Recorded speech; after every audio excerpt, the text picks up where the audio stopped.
Hi my dear student, I am Ritesh Kumar Verma. चलिए हम आज आपका जो नया टॉपिक शुरू करने जा रहे हैं, प्लांट फिजियोलॉजी।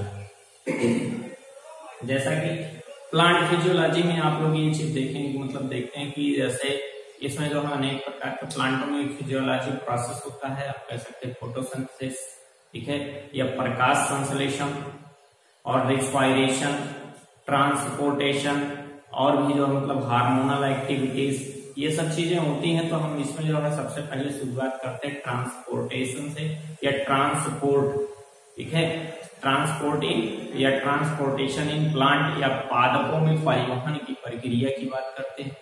जैसा कि आप ये जानते हैं कि जो प्लांट बॉडी होता है, प्लांट सेल होते हैं, प्लांट में जो है ट्रांसपोर्टेशन का जो प्रोसेस होता है, जो ट्रांसपोर्ट होते हैं मटेरियल, वो मटेरियल ट्रांसपोर्टिंग का जो प्रोसेस होता है वो जो मतलब जाइलम और फ्लोएम के थ्रू होता है। अब इसमें जो है जाइलम और फ्लोएम के थ्रू मतलब जो है किसका ट्रांसपोर्टेशन कैसे होता है, इस टॉपिक को हम आइए देखते हैं, ठीक है। सबसे पहले हम कहते हैं मतलब ट्रांसपोर्टिंग प्लांट की बात करते हैं, पादपों में परिवहन की प्रक्रिया, ठीक है। तो पादपों में या प्लांट में जो है ट्रांसपोर्टेशन जो होता है वो जो है किन किन चीजों का होता है, उसके अनुसार किसके द्वारा होता है, ठीक है। जैसे हम ये कह सकते हैं कि मिनरल्स और जल का ट्रांसपोर्ट हो सकता है, ठीक है, यानी मिनरल और वाटर मॉलिक्यूल का, या आप ये कह सकते हैं कि खनिज लवण एवं जल का ट्रांसपोर्टेशन वाया या द्वारा जाइलम, हमारा जो है वास्कुलर बंडल होता है जिसे आप संवहन ऊतक कह सकते हैं। तो उस वास्कुलर बंडल में जाइलम और फ्लोएम प्रेजेंट होता है। तो जाइलम के द्वारा जो है किसका ट्रांसपोर्टेशन होता है, मिनरल और वाटर का ट्रांसपोर्टेशन होता है। और ये ट्रांसपोर्टेशन ऑलवेज यूनिडायरेक्शनल, ठीक है। ऐसा ट्रांसपोर्टेशन क्या होता है, हमेशा एक ही दिशा, यूनिडायरेक्शनल, यानी एक दिशीय जो है परिवहन की प्रक्रिया जो होती है वो क्या होती है, मतलब जो है यूनिडायरेक्शनल होती है, यानी वाटर का और मिनरल का ट्रांसपोर्टेशन। और ये हमेशा अपवर्ड होती है, यानी रूट टू लीव्स की तरफ, ठीक है, अपवर्ड होती है। कभी कभी मतलब कुछ केसों में जो है डाउनवर्ड भी होता है, लेकिन इसमें आप ये कह सकते हैं कि अपवर्ड स्पेशली रूप से अपवर्ड भी होता है, ठीक है। दूसरा क्या है कि फूड मटेरियल्स का जो ट्रांसपोर्टेशन जो होता है वो वाया यानी द्वारा फ्लोएम, ठीक है, यानी फ्लोएम के द्वारा होता है। तो जो मतलब इस प्रकार से जाइलम और फ्लोएम के द्वारा प्लांट में क्या होता है, ट्रांसपोर्टेशन होता है, और ये बाई डायरेक्शनल होता है, ठीक है, बाई डायरेक्शनल होता है, जिसमें आप ये कह सकते हैं डिपेंडिंग अपॉन द सीजन, यानी मौसम के जो है अनुसार क्या होता है कि ये जो है बाई डायरेक्शनल, कहने का मतलब ये होता है कि जब तक लीव्स में जैसे मतलब मौसम होते हैं, बरसात का मौसम है, प्लांट का फेवरेबल कंडीशन है, प्लांट में बहुत सारी लीव्स उपस्थित हैं, बहुत सारी पत्तियां उपस्थित हैं, वो फोटोसिंथेसिस कर रही हैं, प्रकाश संश्लेषण कर रही हैं, और प्रकाश संश्लेषण के द्वारा भोजन का फॉर्मेशन करेंगे, फूड मटेरियल का फॉर्मेशन करेंगे, और वो फूड मटेरियल लीव्स में बनेगा। तो जहां पर वो बन रहा है उस स्थान को सोर्स कहा जाएगा, स्रोत, ठीक है। और स्रोत का मतलब जहां पर उसका फॉर्मेशन हो रहा है, जहां उसका उत्पादन हो रहा है, जहां उसका निर्माण हो रहा है, ठीक है, उस सोर्स के स्थान पर वो वहां पर बन। और जैसे स्टेम और रूट्स जो है प्लांट के, उसमें जो है फोटोसिंथेसिस नहीं हो सकता। क्यों? क्योंकि क्लोरोफिल एब्सेंट है। ये क्लोरोफिल एब्सेंट है वहां, ठीक है, तो भोजन बनेगा नहीं, तो वहां भोजन की कमी होगी, तो उसे श्रिंक कहा जाए, सिंक, ठीक है, यानी सिंक शब्द कहा जाएगा। सिंक माने जो है कमी स्थान वाले, मतलब भोजन के कम स्थान वाले सेल्स, ठीक है। तो इस प्रकार से ये कहते हैं मतलब सोर्स टू सिंक होता है, ठीक है, यानी लीव्स से जो है मतलब कहाँ होता है, रूट में, स्टेम में, जहां पर उसका डिपोजिशन होता है वहां होता है, ठीक है। लेकिन क्या होता है कि मतलब जैसे आप ये देखते हैं, जैसे मतलब डेसिडुअस कंडीशन आता है, पतझड़ का मौसम आता है, पत्तियां सब समाप्त हो जाएंगी, फोटोसिंथेसिस होना बंद हो जाएगा, और जब फोटोसिंथेसिस होना बंद हो जाएगा तो उस कंडीशन में क्या होगा कि मतलब जो है लीव्स को जो है जो नई नई लीव्स निकलेंगी, जो नई पत्तियां निकलेंगी, उनको भोजन की आवश्यकता पड़ेगी। तो उस समय के लिए मतलब जो है पत्तियां क्या हो जाएंगी, वो सिंक हो जाएंगी और रूट या स्टेम जहां जो है भोजन का डिपोजिशन हुआ है वो सोर्स बन जाएंगे और यानी मतलब जो है भोजन रूट या स्टेम से जो है होकर के लीव्स तक जाएंगी। इसीलिए इसे कहा जाता है ये बाई डायरेक्शनल होता है, यानी द्विदिशीय इसका जो है परिवहन होता है, जिसमें कहा गया डिपेंडिंग अपॉन सीजन। ठीक है, तो डिपेंडिंग अपॉन सीजन की बात करता है और ये बता रहा है सोर्स टू सिंक की तरफ जाता है। ठीक है, यानी जहां अधिक होगा भोजन की मात्रा ये लीव्स में, तो लीव्स से जो है मतलब कहां पर आएगा, तो रूट में मान लीजिए यहाँ पर है फूड मटेरियल तो इधर आएगा, और जब ये लीव्स जो मतलब समाप्त हो जाएंगी तो यही फूड मटेरियल इधर भी जाएगा, यानी बाई डायरेक्शनल दो दिशा में जो है परिवहन होता है। ट्रांसपोर्ट जो होता है उसे हम कह सकते हैं टू टाइप्स में डिवाइड किया जा सकता है। ठीक है, इनके पाथ के आधार पर, इनके रास्ते के आधार पर जो इन्हें टू टाइप में डिवाइड किया जा सकता है। Short distance transportation, short distance का मतलब कम दूरी वाले ट्रांसपोर्टेशन, जिसमें जो है अधिक दूरी ना जाना हो, जैसे फ्रॉम सेल टू सेल, यानी किसी एक सेल से दूसरी सेल, ठीक, ये सेल टू आउटसाइड, यानी एक सेल से बाहर की तरफ, या इनसाइड ऑफ सेल, यानी इसी सेल से इसी सेल के अंदर साइटोप्लाज्म। ठीक है, तो सेल टू सेल, या within cell called cyclosis, यदि सेल के अंदर मतलब विद इन सेल, सेल के अंदर ही हो रहा है उसे साइक्लोसिस कहा जाता है, या साइटोप्लाज्मिक स्ट्रीमिंग। ठीक है, साइटोप्लाज्मिक स्ट्रीमिंग या जो मतलब जो है साइक्लोसिस का है। अब ये ट्रांसपोर्ट जो है मतलब दो प्रकार से हो सकता है, एक्टिव ट्रांसपोर्ट भी हो सकता है, सक्रिय परिवहन भी हो सकता है, और पैसिव ट्रांसपोर्ट भी हो सकता है, या जो मतलब आप कह सकते हैं निष्क्रिय परिवहन भी हो सकता है। तो सक्रिय और निष्क्रिय परिवहन जो होता है, एक्टिव परिवहन कहीं पर भी एक्टिव प्रक्रिया होगी तो वहां ऊर्जा खर्च होगी, एटीपी लगेगा। ठीक है, यानी ऊर्जा की खपत होगी, और पैसिव जहां होगा वहां एटीपी की आवश्यकता नहीं। ठीक है, तो इस प्रकार से एक्टिव ट्रांसपोर्ट भी हो सकता है और पैसिव ट्रांसपोर्ट भी हो सकता है। और कह रहे हैं ड्यू टू कंसंट्रेशन ग्रेडियंट, यानी ये जो है मतलब सांद्रता पर डिपेंड करता है। ठीक है, यानी अधिक सांद्रता से हमेशा हाई टू लो, यानी हाई टू लो ही ट्रांसपोर्टेशन होगा, क्योंकि भाई जब हमारे पास अभी होगा तभी हम किसी को दे सकते हैं। तो इस प्रकार से हाई टू लो कंसंट्रेशन की तरफ होता है, इसलिए इसे कहा जाता है ये कंसंट्रेशन ग्रेडियंट होता है। ठीक है, अगला पॉइंट हमारा दूसरा है लॉन्ग डिस्टेंस ट्रांसपोर्टेशन। ठीक है, यानी लॉन्ग डिस्टेंस का मतलब होता है लंबी दूरी ट्रांसपोर्टेशन। जैसे प्लांट जो होता है रूट उसका नीचे जो मतलब सॉइल में है और उसका टिप पार्ट कई फीट की ऊंचाई पे 100-200, ठीक है, इस प्रकार से बहुत लंबी ऊंचाई पर होता है। तो वो जो है क्या हुआ मतलब जो उस कंडीशन में मतलब यहाँ से ट्रांसपोर्ट जो है लीव्स तक करना। ठीक है, और होता भी है, ऐसा नहीं मतलब जो है ये हम इमेजिन कर रहे हैं, ऐसा ट्रांसपोर्टेशन होता है। तो उसे लॉन्ग डिस्टेंस कहा जाता है ट्रांसपोर्टेशन। ठीक है, अब इसमें जो मतलब दो कंडीशन में हो सकता है, फ्रॉम लीव्स टू रूट। ठीक है, यानी फूड मटेरियल का जो है लीव्स से रूट तक, यानी पत्तियों से जड़ों तक, या अदर पार्ट में भी हो सकता है, भाई स्टेम में या फिर मतलब और भी पार्ट है, बड वगैरह ये सब चीजें है ना, तो वहां पे हो सकता है फूड वाया फ्लोएम। फ्लोएम के द्वारा जो है मतलब जड़ों से, पत्तियों से जड़ों या जड़ मतलब जो है पौधे के अन्य भागों तक ट्रांसपोर्टेशन होगा, यानी एक लंबा रास्ता बनना।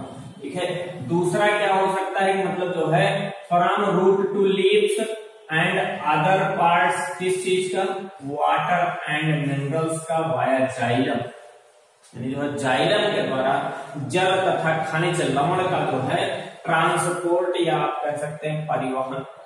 ठीक है, तो ये जो है मतलब लंबी दूरी होगी। इसमें क्या होगा, ट्रांसपोर्टेशन सेल टू सेल नहीं होगा, इसमें मास फ्लो होता है, यानी हाईएस्ट एक जो मतलब जैसे आप कह सकते हैं बल्क के रूप में जो है मतलब क्या होते हैं, फूड मटेरियल ट्रांसपोर्ट होते हैं, या जो मतलब वाटर वाली मिनरल्स जो होते हैं वो बल्क के रूप में जो है अधिक मात्रा में होते हैं।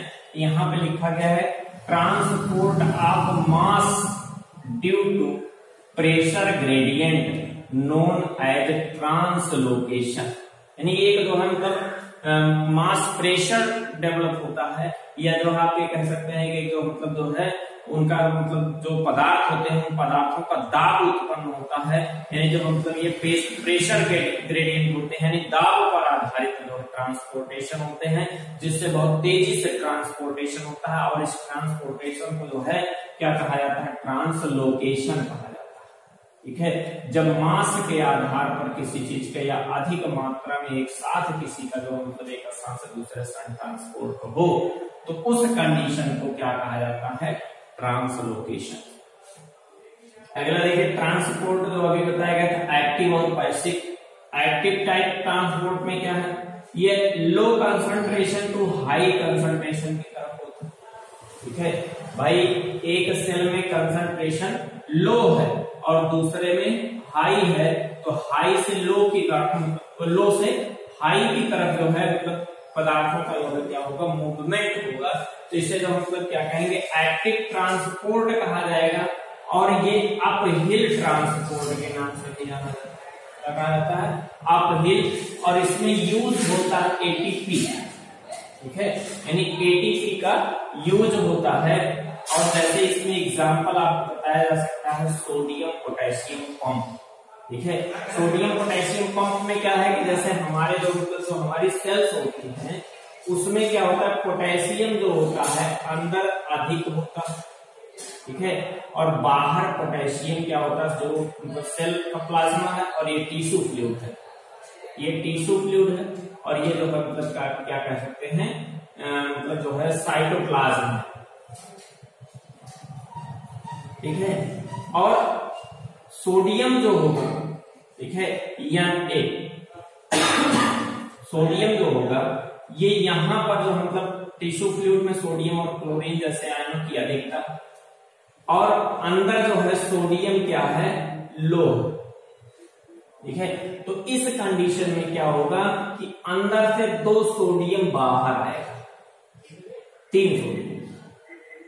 3 सोडियम बाहर आता है, और जो है बाहर से 2 पोटेशियम अंदर जाता है। ये आप ये कह सकते हैं कि low concentration to high concentration में यही प्रोसेस क्या होता है, सोडियम पोटेशियम पंप। ठीक है, तो सोडियम पोटेशियम पंप आपको और विस्तार से बताया जाएगा, सिर्फ यहाँ पे ये जानिए कि इसमें जो मतलब सोडियम की मात्रा अंदर कम है तो सोडियम बाहर की तरफ आ रहा है, यानी लो कंसंट्रेशन से हाई कंसंट्रेशन तक या कम सांद्रता से अधिक सांद्रता की तरफ आ रहा है। और दूसरे कंडीशन में आप देख सकते हैं कि पोटेशियम का अमाउंट जो है अंदर, पोटेशियम का अमाउंट जो है मतलब बाहर कम है और अंदर अधिक है, तो हाई मतलब यहाँ पर भी जो है लो टू हाई कंसंट्रेशन की तरफ पोटेशियम मूव कर रहा है। ठीक है, पैसिव ट्रांसपोर्ट की बात करते हैं। पैसिव ट्रांसपोर्ट, तो पैसिव ट्रांसपोर्ट हमेशा high concentration to low concentration की तरफ होता है, अधिक सांद्रता से कम सांद्रता की तरफ होता है। इसको जो है डाउन हिल ट्रांसपोर्ट कहा जाता है, डाउन हिल ट्रांसपोर्ट कहा जाता है। एलॉन्ग द कंसंट्रेशन ग्रेडियंट होता है। ठीक है, यानी सांद्रता पर निर्भर करता है, अधिक रहेगी तो जाएगा, नहीं रहेगी तो नहीं जाएगा। ठीक है, नो यूज एटीपी, यहां पर एटीपी की आवश्यकता नहीं होती। ये सक्रिय परिवहन है, ये निष्क्रिय परिवहन है, या इसे एक्टिव ट्रांसपोर्ट कहते हैं, इसे पैसिव ट्रांसपोर्ट कहते हैं। अब पैसिव ट्रांसपोर्ट में देख लीजिए कौन सा प्रोसेस होता है। पैसिव ट्रांसपोर्ट में आप कह सकते हैं कि 2 प्रोसेस के थ्रू हो सकता है, एक ऑस्मोसिस और दूसरा डिफ्यूजन। ठीक है, ऑस्मोसिस और डिफ्यूजन।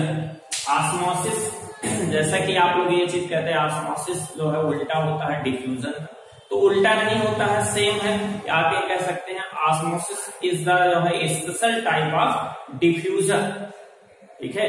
यानी ऑस्मोसिस एक विशेष प्रकार का क्या होता है, डिफ्यूजन होता है।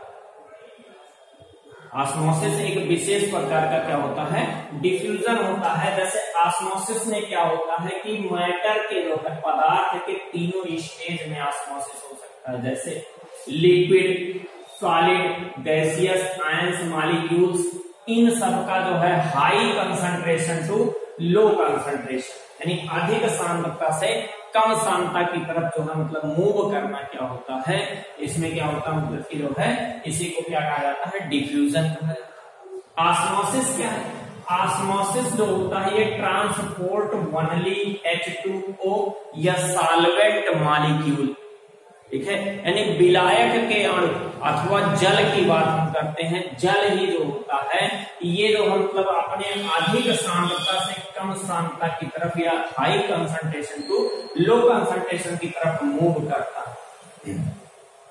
और दूसरा डिपेंडिंग अपॉन लिविंग, यानी जो है ये लिविंग जीव में होता है, यानी इसमें ये चीज होता है कि सजीव निर्जीव में नहीं होगा, ये जो है सजीव में ही होगा। लेकिन जो है डिफ्यूजन जो होता है do not depend upon living, यानी जो है ये सजीव या निर्जीव से इससे कोई मतलब नहीं, ठीक है। और ऑस्मोसिस में आप कह सकते हैं need of semi permeable membrane, ठीक है, सेमी परमेबल मेम्ब्रेन की प्रेजेंटी होना आवश्यक है, क्योंकि बिना सेमी परमेबल मेम्ब्रेन के जो है ऑस्मोसिस नहीं हो सकता, ठीक है। और डिफ्यूजन में क्या है, no need semi permeable membrane, semi permeable membrane की आवश्यकता नहीं है, ठीक है। तो इसमें जो मतलब इस प्रकार से डिफ्यूजन और ऑस्मोसिस का जो प्रोसेस होता है ये होता है, ठीक है।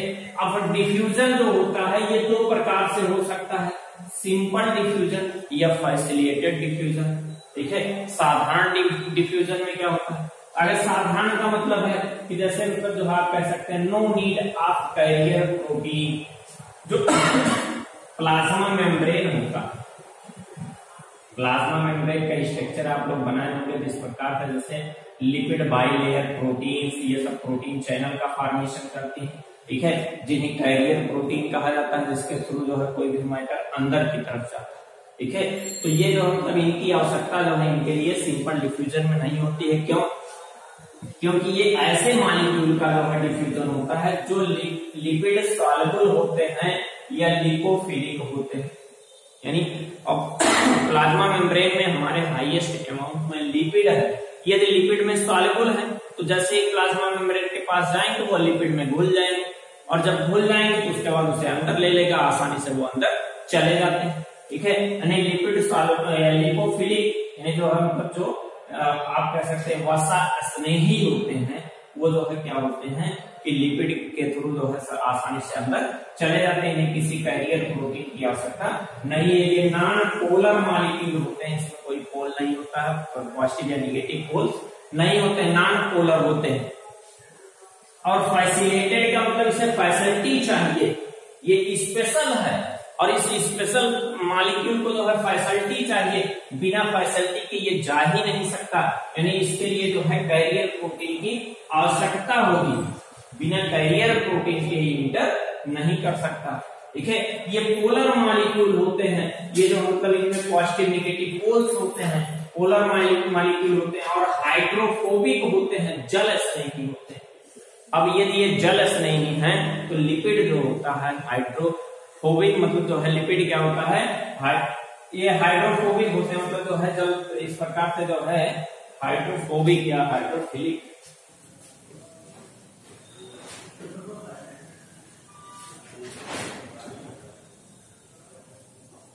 हाइड्रोफिलिक होते हैं,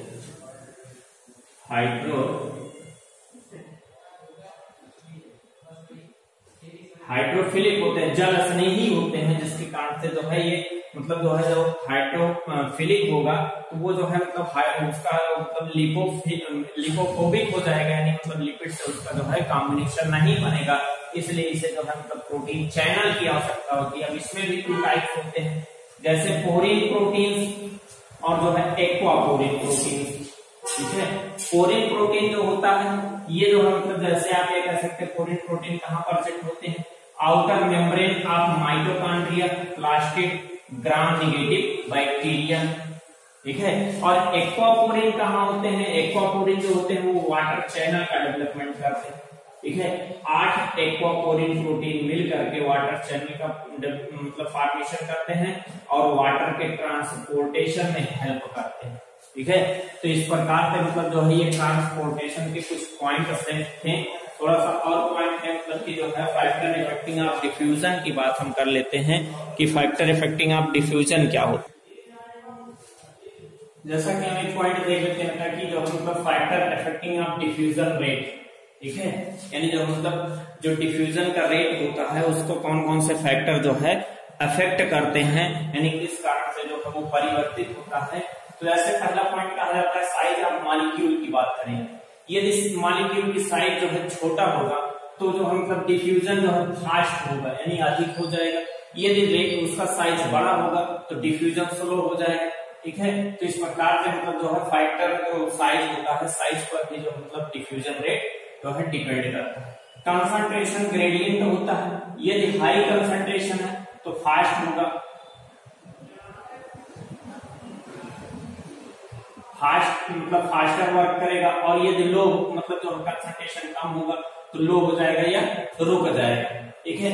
टेम्परेचर की बात करें, टेम्परेचर का क्या होता है, यदि ताप बढ़ता है टेम्परेचर बढ़ता है तो डिफ्यूजन जो होता है वो फास्टर होता है, ठीक है। जैसे किसी चीज को जब गर्म करते हैं तो गर्म करने पर जैसे कोई मतलब जो है गैसियस स्टेज हो तो गर्म करने पर क्या होगा कि वो जो है लिक्विड से गैसियस में बदलेगा और गैसियस का जो मतलब गैस मॉलिक्यूल का मूवमेंट बहुत तेजी से होता है। तो इस प्रकार से आप कह सकते हैं डिफ्यूजन रेट जो टेम्परेचर बढ़ने पर बढ़ेगा। प्रेशर की बात करें, हाई प्रेशर पर जो डिफ्यूजन जो होगा वो अधिक होगा, यानी जितना अधिक उस पर दाब पड़ेगा वो जो मतलब डिफ्यूज होगा, यदि कम दाब पड़ेगा तो कम डिफ्यूज होगा यानी फास्टर होगा, यानी उसका जो वर्क तेज होगा। डेंसिटी की बात करें, अगर कोई पदार्थ जो मतलब बहुत घने घने में रखा गया है यानी नजदीक नजदीक है, सीधे आप कह सकते हैं सॉलिड लिक्विड और गैसियस की बात करेंगे मॉलिक्यूलर बेस पर, तो उसमें क्या होता है मतलब कि अगर वो सॉलिड है तो उसका डिफ्यूजन कम, यदि लिक्विड है सॉलिड है तो कम और लिक्विड है थोड़ा सा जो मतलब उससे अधिक, और अगर गैसियस स्टेज में आ गए और अधिक होगा, मतलब जो है कहने मतलब डेंसिटी पर जितना अधिक जो है मॉलिक्यूल पास पास रहेंगे उतना कम डिफ्यूज होगा, जितना दूर दूर रहेंगे उतना तेजी से डिफ्यूजन होगा, इसका मतलब। और ये जो है मतलब क्या है, D प्रोपोर्शनल टू 1/√D, ठीक है। ये ग्राहम्स लॉ ऑफ डिफ्यूजन दिया गया है, ग्राहम नामक साइंटिस्ट के थ्रू डिफ्यूजन का एक नियम दिया गया है, ठीक है। नेचर ऑफ मॉलिक्यूल, ठीक है, यानी जो पदार्थ की प्रकृति पर भी डिपेंड करेगा कि अगर मटेरियल जो मतलब लिपिड सॉल्युबल है, ठीक है, ये लिपिड मॉलिक्यूल है तो उसका डिफ्यूजन तेजी से होगा, ये जो मतलब वो जो है वैसे कोई दूसरा मॉलिक्यूल है तो डिफ्यूजन जो होगा वो स्लो होगा। इस प्रकार से जो मतलब पदार्थ की प्रकृति पर भी निर्भर करता है। तो इस डिफ्यूजन रेट ये कुछ पॉइंट आपके थे कि जो मतलब जो है डिफ्यूजन को जो है इफेक्ट करने वाले फैक्टर होते हैं। तो इस प्रकार से आज हमारा टॉपिक यहाँ तक यही तक जो है समाप्त होता है। फिर आगे जो है इसके आगे नेक्स्ट डे टॉपिक आपका जो है नया लेकर के आएंगे। तब तक के लिए थैंक यू एंड जय हिंद। आप पढ़ते रहिए, मस्त रहिए, व्यस्त रहिए, ठीक।